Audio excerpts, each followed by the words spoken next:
जी बिस्मिल्लाहिर्रहमानिर्रहीम। अलहमदुल्ला अज असी सारे इकट्ठे होए हैं कासम खान की बैठक में और ये मेरा इस मैं अज सारे सामने अपना अफसर तस्लीम करना हाँ जी। और तुहाडे सारे दोस्तों नाल जेहड़े तुसी इसते क्लास फैलो मैं समझना तुसी सारे मेरे क्लास फैलो हाँ जी हाँ जी। और ये जेहड़ी इस किस्म की महफिल होंदी ना जी ये अफसरियां मातहतियां उन्हां तो अलग हो हट के होंदी ठीक है जी। ये असी भाईवाली है साड़ी ठीक है। ये हुण इन्हां एक रेफरेंस दिता है गुलाम नबी साहब का है जी मेरे वालिद साहब के दोस्त हैं जी।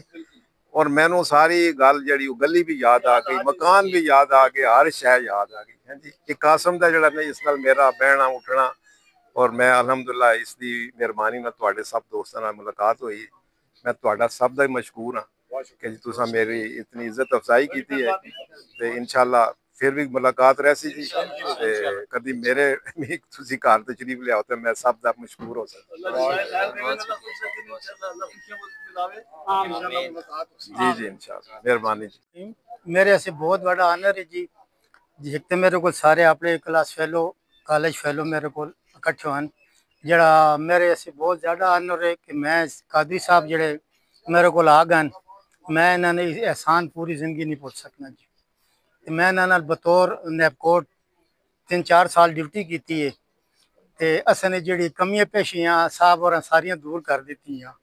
पहले तो 6 महीने साहब असा सही रखे क्लास की ने फिर माशाल्लाह जी एज असी कम समझ गए ने जी कि फिर सेक्शन नोट की जी तहरीर होनी लिखने तो इन्होंने मैं बहुत मशहूर हूँ जी कि मेरे को मतलब तशरीफ लैन मैं सारे भाइयों ने बहुत मशहूर हाँ जितने मेरे कॉलेज फैलो तो बहुत बहुत शुक्रिया सारे ने।